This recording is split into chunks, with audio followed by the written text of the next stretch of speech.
Now, Mzansi, there comes a time in many of our lives where we feel the urge of starting a family. So here to talk to us about fertility and infertility is Dr. Q Diale. SALOME Polycast helps regulate menstruation and reduces the male sex hormones. Get the help you need for PCOS with SALOME. Your journey matters.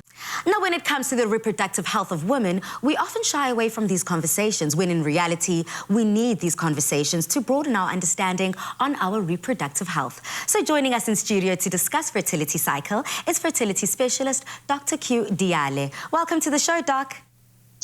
Good evening, Palisa, and good evening to everybody.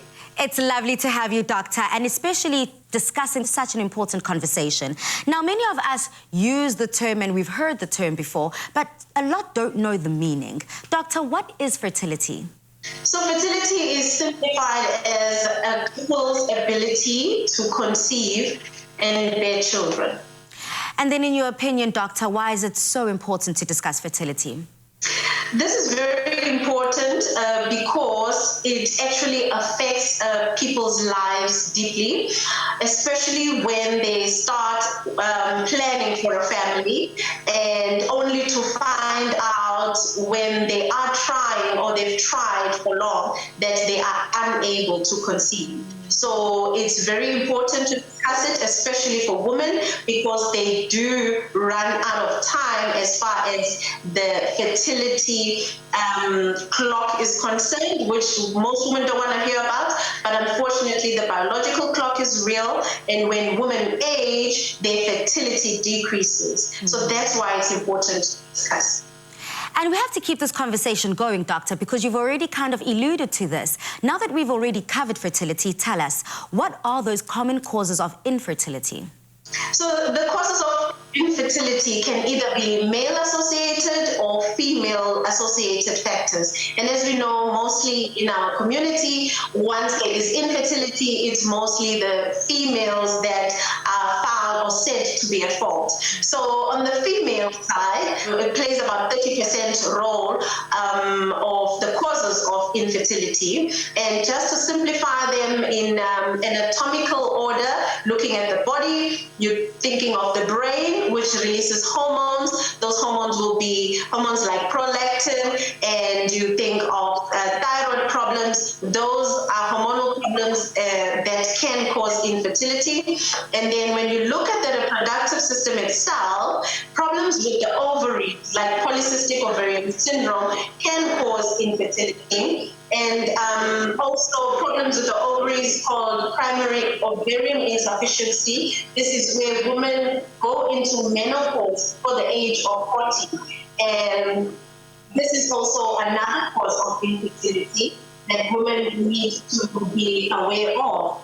And other causes of infertility could be factors that affect the tubes, the fallopian tubes. We find that the fallopian tubes are blocked or malfunctional, and other factors that affect the uterus itself, like the fibroids, what we call myomas, and other illnesses like endometriosis. So the causes are, the list can be long. And when we go to the male side, also, it's important to note that male can also be born without sperm, even if the semen is produced during sexual intercourse, but the presence of sperm is very important.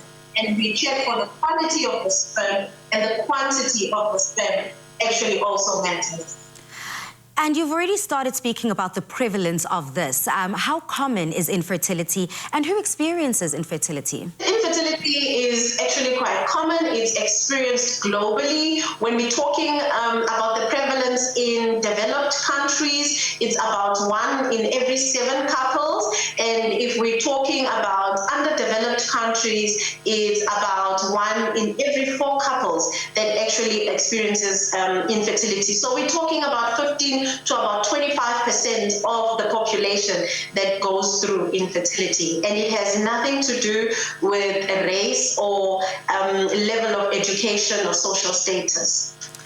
It does seem as if this does not discriminate, and a lot of people are dealing with it and definitely want to find out, you know, where they fall in the infertility scale, I suppose. So there are two types of infertility that people experience. Please may you explain just the difference between primary and secondary infertility? So primary infertility is when a woman cannot conceive and she's never conceived before, not even terminated a pregnancy or even had a miscarriage. So that's primary, where infertility is experienced by somebody who's never had a pregnancy before. And secondary infertility is experienced by women who have maybe 1 or 2 children and they're trying to extend their family by having their second or third child, and that's when they're struggling. So if a woman has had a pregnancy before, then it's regarded as secondary. Well, Dr. Q, thank you so much for stopping by Afternoon Express and just breaking down fertility and infertility so that we all know what we're dealing with and how to move forward. We really appreciate it. Goodbye. Thank you for having me. Sometimes the more difficult conversations just need a softer approach. And today we had the perfect setting to discuss the experience of women globally. With Salome, your journey matters. Cysts in the ovaries, irregular or missing periods, and high male sex hormones are symptoms of polycystic ovary syndrome. If you experience 2 of these 3, you may have it. It's also the leading cause of infertility in women. Salome Fertility helps regulate ovarian function and helps improve fertility. Salome Polycos helps regulate menstruation and reduces the male sex hormones. Get the help you need for PCOS with Salome. Your journey matters.